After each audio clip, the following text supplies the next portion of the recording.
Welcome to citizens pulse. నేను మీ రాజేష్.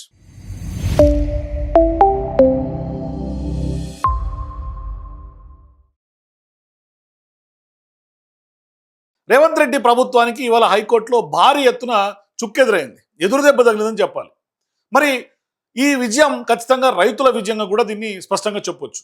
అయితే రీసెంట్గా 18వ తారీఖు నాడు భారీ ఎత్తున కొన్ని వేల మంది పోలీసులను పెట్టి ప్రభుత్వ భూమి అని చెప్పేసి రైతులను నిర్దాక్షిణ్యంగా వాళ్ళ పొలాల నుంచి గెంటేసి ఎక్కడిదక్కడ కూల్చేసి ఒక యుద్ధ వాతావరణాన్ని క్రియేట్ చేసి భయభ్రాంతులకు గురి చేసి పోలీసులు పెట్టి జులుం ప్రదర్శించి భారీ స్థాయిలో హైడ్రా అధికారులు, పోలీసులు, రెవెన్యూ అధికారులు అందరూ వెళ్ళి మొన్న శంషాబాద్ మండలం బౌదూర్గూడలో పెద్ద ఎత్తున 650 ఎకరాలకు సంబంధించినటువంటి పచ్చటి పొలాల్లో, ఎర్రటి గులాబీలు పండుతున్నటువంటి పొలాల్లో ఇవాళ ఫెన్సింగ్ వేసినటువంటి నేపథ్యంలో రైతులు ఆక్రందనలు మిన్నంటాయి. అయితే పెద్ద ఎత్తున ఆందోళన వ్యక్తమైంది, తిరుగుబాటు మొదలైంది. మరోవైపు తరతరాలుగా చేసుకుంటున్నటువంటి మా భూములు ఇవి, మేము ఇవ్వము అని తెగేసి చెప్పినటువంటి నేపథ్యంలో వాళ్ళ వంశపారపర్యంగా కొన్ని తరాల నుంచి చేసుకుంటున్నటువంటి భూముల మీద హక్కులు ఉన్నాయి కాబట్టి స్పష్టంగా ఈ భూములు మావే, ప్రభుత్వానికి సంబంధం లేదు అని స్పష్టంగా రైతులు కొంత ప్రొటెస్ట్ చేశారు. ఈ క్రమంలో ఇప్పటికే హైకోర్టులో 28 ఎకరాలకు సంబంధించి బలవంతపు చర్యలు వద్దు అంటూ కూడా స్పష్టంగా హైకోర్టు మార్గదర్శకాలు ఈ భూములకు సంబంధించి ఇచ్చింది. అది సర్వే నెంబర్ 3, 5కు సంబంధించినటువంటి యొక్క భూముల పైన నిన్న హైకోర్టులో సుదీర్ఘమైనటువంటి వాదనలు విన్నారు. అయితే మరొక 84 మంది రైతులు కూడా బౌదూర్గూడకు సంబంధించినటువంటి పొలాల మీద మాకే హక్కులు ఉన్నాయి, ఈ యొక్క ప్రభుత్వ భూములు కావు, ఈ భూములు మావే అని చెప్పినటువంటి నేపథ్యంలో ఇవాళ కూడా సుదీర్ఘంగా వాదనలు విన్నటువంటి హైకోర్టు ఇప్పుడు ఎక్కడైతే ఏ భూముల్లో అయితే 650 ఎకరాలకు సంబంధించినటువంటి భూముల్లో ప్రభుత్వ భూములు అని చెప్పేసి అక్కడ కంచె వేశారు, ఫెన్సింగ్ వేశారు. ఇప్పుడు ఆ ఫెన్సింగ్ను కూడా హైడ్రా అధికారులు అట్లాగే రెవెన్యూ అధికారులను కూడా తొలగించాలి అని కూడా హైకోర్టు ఆదేశాలు ఇచ్చింది. సో ఈ నేపథ్యంలో స్పష్టంగా ఈ విజయాన్ని రైతుల విజయంగా మనం చెప్పొచ్చు. అయితే మొన్నటిదాకా పెద్ద ఎత్తున కేవలం 28 ఎకరాలకు సంబంధించి కేవలం 3, 5 సర్వే నెంబర్లో దాంట్లో బుల్లెట్ ట్రైల్ ప్రతిపాదన కూడా లేదు అని కూడా హైకోర్టుకి రెవెన్యూ అధికారులు చెప్పారు. తాజాగా 650 ఎకరాలకు సంబంధించినటువంటి పెద్ద ఎత్తున రైతులు పండించుకుంటున్నటువంటి పంటలు, పచ్చటి పొలాల్లో కూడా హైడ్రా అధికారులు విధ్వంసం సృష్టించారని చెప్పాలి. 18వ తారీఖు తెల్లవారుజామున 4 గంటల సమయంలో అక్కడ నిరసన తెలుస్తున్నటువంటి, ప్రొటెస్ట్ చేస్తున్నటువంటి వాళ్ళ మీద, అట్లాగే ఇళ్లలో ఉన్నటువంటి వాళ్ళ లేడీస్ మీద లేకుంటే ఒక విధ్వంసకాండ చేసి పెద్ద ఎత్తున భయభ్రాంతులకు గురి చేసినటువంటి నేపథ్యం. ఉదయం నుంచి సాయంత్రం దాకా వాళ్ళందరినీ కూడా పోలీస్ స్టేషన్లకు లాక్కెళ్ళిపోవటం, భారీ స్థాయిలో ఫోర్సులు పెట్టడం, ఇప్పటికి కూడా దాదాపుగా 50 మందికి పైగా ఆ స్థానికుల మీద, కొంతమంది ఆ ప్రొటెస్ట్కి లేకుంటే వాళ్ళకి ఆందోళనకు మద్దతు తెలిపినటువంటి వాళ్ళ మీద కూడా, కొంత బీఆర్ఎస్ పార్టీ నాయకుల మీద, కార్తీక్ రెడ్డి లాంటి వాళ్ళ మీద కూడా కొంత కేసులు నమోదు చేసినటువంటి నేపథ్యం కూడా ఉంది. సో ఈ నేపథ్యంలో ఇవాళ హైకోర్టులో సుదీర్ఘమైనటువంటి వాదనలు జరిగిన తర్వాత ఇవి ఖచ్చితంగా ప్రభుత్వ భూములు అని చెప్పేసని ప్రభుత్వం చెప్తూ ఉంటే, మరోవైపు వాళ్ళకి సంబంధించి స్పష్టమైనటువంటి ఆధారాలు కూడా లేవు. అంటే పహానీలు కానీ లేకుంటే కార్సాలు కానీ లేకుంటే దానికి సంబంధించినటువంటి ల్యాండ్ రికార్డ్స్ అన్నింటిలో కూడా ఈ భూములు మావే అని స్పష్టంగా రైతులు చెప్తున్నారు. మరోవైపు ఇప్పటిదాకా రైతుల దగ్గర ఉన్నటువంటి పట్టాలు వాళ్ళకి చూపిస్తే, ప్రభుత్వ అధికారులకు కానీ ఆర్డీఓలకు కానీ రెవెన్యూ అధికారులకు చూపిస్తే స్పష్టంగా వీటిని మేము చెల్లుబాట్లకు తీసుకోవట్లేదు, ఇవి చెల్లవని చెప్పి కొట్టేసి వాళ్ళు కొంత దౌర్జన్యకాండ చేసినటువంటి నేపథ్యంలో ఇవాళ హైకోర్టులో కొంత ఒక రైతులకి ఫేవర్గానే కొంత వచ్చింది అని చెప్పుకో. తదుపరి వాయిదా వేసినప్పటికీ కూడా స్పష్టంగా ఈ 650 ఎకరాలకు సంబంధించి ప్రభుత్వ భూమి కాదు అని స్పష్టంగా చెప్పటం, అట్లాగే అక్కడ వేసినటువంటి కంచెల్ని, ఫెన్సింగ్ను కూడా తొలగించాలి అని చెప్పినటువంటి నేపథ్యంలో ఒక రకంగా ఇవాళ రైతులందరూ కూడా ఆనందం మిన్నంటినటువంటి పరిస్థితి మనకు కనిపిస్తుంది. సో ఓవరాల్గా అయితే మాత్రం ఇప్పటిదాకా హైడ్రాకు సంబంధించినటువంటి వ్యవహారం కానీ, రెవెన్యూ అధికారులు కానీ ప్రభుత్వ భూమి అని చెప్పేసినటువంటి కంచెలను అయితే స్పష్టంగా హైకోర్టు ఆదేశాలతోటి ఇప్పుడు తొలగించాల్సినటువంటి పరిస్థితి వస్తుంది. అంటే మనం చూసాం, మనం కూడా వెళ్ళి మాట్లాడాం, రైతులతోటి స్వయంగా ఇంటరాక్ట్ అయితే వాళ్ళు చెప్పారు. అంటే ఏ విధంగా అధికారులు ప్రవర్తించారు, మొత్తం లాగ్ అవతల పడేశారు, కేసులు పెట్టారు, భయంకరమైనటువంటి పరిస్థితులను అక్కడ సృష్టించారు. ఒక పెద్ద ఎత్తున ఒక యుద్ధ వాతావరణం తలపించేలాగా కూడా కొంత భయభ్రాంతులను గురి చేసినటువంటి పరిస్థితి. కనీసం అక్కడ బర్రెలకి గొర్రెలకి నీళ్లు పెట్టే పరిస్థితి లేదు, మా పొలాల్లోకి మమ్మల్ని పోనివ్వలేదు. మరోవైపు పొలాల్లో నీళ్లు పెట్టుకుందామంటే పెట్టుకునే పరిస్థితి లేదు. ఆఖరికి పండినటువంటి గులాబీలను తెంపుకునే పరిస్థితి కూడా లేదు. ఒక 3 రోజుల నుంచి మేము ఏమైతుందో ఏం జరుగుతుందో అని బిక్కుబిక్కుమంటూ కూడా గడుపుతున్నామంటూ కూడా రైతులు మనకు చెప్పినటువంటి నేపథ్యం స్పష్టంగా మనకు కనిపిస్తుంది. సో ఈ తరుణంలో అసలు రైతులు ఏమనుకుంటున్నారు, అట్లాగే ఇప్పుడు ఈ యొక్క మొత్తం అక్కడ జరిగినటువంటి పరిణామాలన్నింటికి కూడా మొదటి నుంచి నుంచి కొంత వాళ్ళకి అండగా ఉంటున్నటువంటి కార్తీక్ రెడ్డి గారిని కూడా మనం మాట్లాడే ప్రయత్నం చేద్దాం. చెప్పండి రాజ్. హలో, నమస్తే కార్తీక్ రెడ్డి గారు. చెప్పండి రాజ్. సార్, ఇప్పుడు హైకోర్టులో నిన్న భారీ ఎత్తున వేసినటువంటి 2 రోజుల క్రితం వేసినటువంటి కంచెలను కూడా తొలగించాలని హైకోర్టు ఇప్పుడు గైడ్ లైన్స్ ఇవ్వటం, ఆర్డర్ ఇవ్వటం ఎట్లా చూస్తారు మీరు? ఎందుకంటే మొదటి నుంచి మీరు రైతులకు అండగా ఉంటున్నటువంటి పరిస్థితి ఉంది. రాజేష్, ఎప్పుడన్నా సార్. న్యాయమే గెలుస్తుంది నెగ్గుతుంది అనే విషయం మనకు పెద్దలు చెప్పుకుంటా వస్తారు. అవును.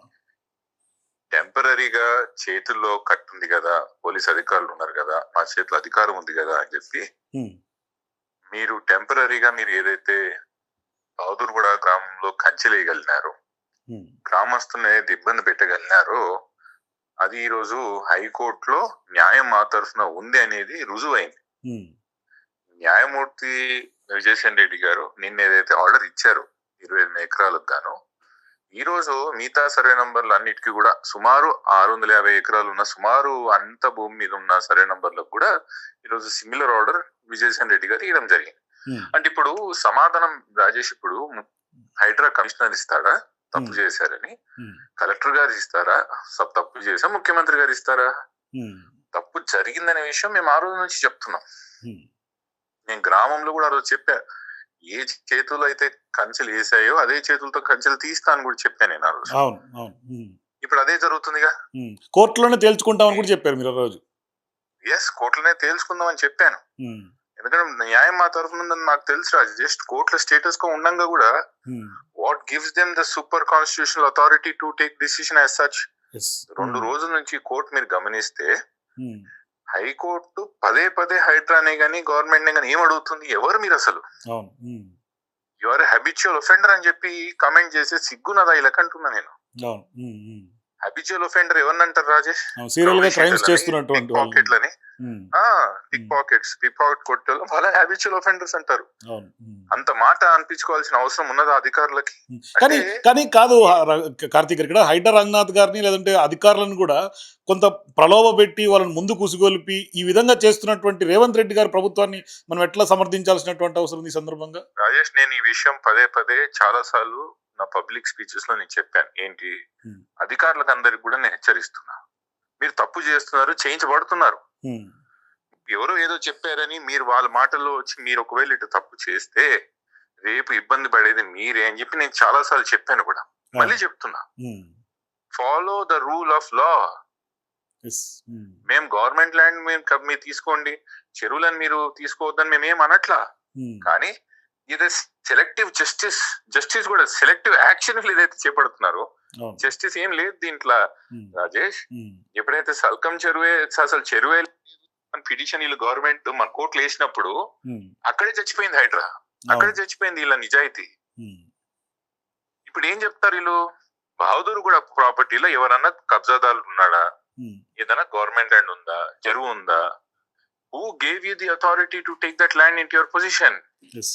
ఎవరిచ్చారు మీకు అథారిటీ దాన్ని కంచేయడానికి? ఇట్లాంటివి మాలాంటి వాళ్ళు కొట్లాడకపోతే ఇదే ఆనవాయితీగా అయిపోతుంది Rajesh. That is the reason we stepped. Sure Karthik గారు, కానీ రైతులని కబ్జాదారులు అని చెప్పి ముద్ర వేసినటువంటి విధానాన్ని ఎట్లా చూడాలి కార్తిక్ గారు? ఇక్కడ అన్నిటికన్నా దుర్మార్గమైన విషయం ఏమన్నా ఉంది ఈ చర్యలు అంటే అదే. నీ భూమి తీసుకోవడమే కాకుండా, నీ తాత ముత్తాతల భూమి తీసుకోవడమే కాకుండా నేను కబ్జాదారుడుగా ముద్రేసింది చూడు ప్రభుత్వం. అన్నిటికన్నా దుర్మార్గమైన చర్య అదే కూడా అదే. అందుకే నేను అంత గట్టిగా ప్రతిఘటించాల్సి వచ్చింది, అంత గట్టిగా పోరాడాల్సి వచ్చింది. ఆఖరి వరకు వాళ్ళ రైతులకు న్యాయం జరిగే వరకు, రేపు తిరిగి మా ప్రభుత్వం వచ్చే వరకు బహదూర్గూడ గ్రామానికి సంబంధించిన భూములకి కాపలాదారుడుగా ఉంటా. థ్యాంక్ యూ కార్తిక్ గారు. సో ఇది కార్తిక్ రెడ్డి గారు చెప్తుంది, స్పష్టంగా రైతులకు అండగా ఉంటాము. ఆ భూములు ప్రభుత్వం భూములు కావు, తాతల తరాల నుంచి చేసుకుంటున్నటువంటి భూముల్లో ఏ హక్కుతోటి ఇవాళ అధికారులు కానీ ప్రభుత్వం కానీ వెళ్ళి కంచె వేసుకుంటుంది. మరోవైపు అన్నిటికంటే దుర్మార్గమైనటువంటి చర్య రైతులను ఏళ్ల తరబడి చేసుకుంటున్నటువంటి వాళ్ళను కబ్జా కోర్లను ముద్రేయటం చాలా బాధాకరం. అందుకనే ఖచ్చితంగా మేము ముందుకు వచ్చాం, ఖచ్చితంగా రైతుల తరఫున నిలబడి పోరాడతాం. స్పష్టంగా ఆ భూములు వాళ్ళకే దక్కేలాగా చూస్తాం. ఇది ప్రభుత్వ భూములు కావు, న్యాయం గెలుస్తున్న నమ్మకం మాకుంది కాబట్టి ఖచ్చితంగా కోర్టులో ఇవాళ సత్యమేవ జయతే అన్నట్టుగా న్యాయం గెలిచింది అని కార్తిక్ గారు చెప్తున్నారు. సో చూద్దాం భవిష్యత్తులో ఇంకా ఎటువంటి పరిణామాలు దారితీస్తుంది. ఎందుకంటే ఇప్పటికే అనేక సందర్భాల్లో హైడ్రా చివాట్లు తింటోంది. ఏకంగా రంగనాథ్ గారిని అయితే ఏకంగా అరెస్ట్ చేస్తామంటూ కూడా సీరియల్ అఫెండర్ అని లేదంటే హెబిచువల్ అఫెండర్ అని కామెంట్స్ హైకోర్ట్స్ న్యాయమూర్తులు చేస్తున్నటువంటి నేపథ్యంలో ఇప్పటికిప్పుడు ఆయన హైకోర్టుకి పరుగులు తీస్తున్నాడు. గత 2 రోజులు నిన్న వెళ్ళిండు, ఇవాళ వెళ్ళిండు. సో భవిష్యత్తులో ఇంకా ఏ కేసుల్లో ఎన్నిసార్లు హైడ్రా రంగనాథ్ గారు వెళ్లాల్సి వస్తుందో వెయిట్ చేసి చూద్దాం. మొత్తం మీద మీరు కూడా బహదూర్ కూడా భూములకు సంబంధించినటువంటి వ్యవహారంలో 1-2 రోజుల్లోనే రేవంత్ రెడ్డి గారికి భారీ ఎదురు దెబ్బ తగిలి ఏ చేతులతో అయితే కంచెలు వేశారో అదే చేతులతోనే కంచెలు తీస్తున్నటువంటి పరిస్థితి మనకు కనిపిస్తుంది. నిజంగా ఒక బిగ్ స్టెప్ గా బీఆర్ఎస్ పార్టీకి అట్లాగే అక్కడ ఉన్నటువంటి రైతుల విజయంగా స్పష్టంగా మనం చెప్పాల్సినటువంటి అవసరం ఉంది. సో మీరు కూడా మీ అభిప్రాయాల కింద నాకు కామెంట్స్ చెప్పండి. For more videos please watch citizens pulse.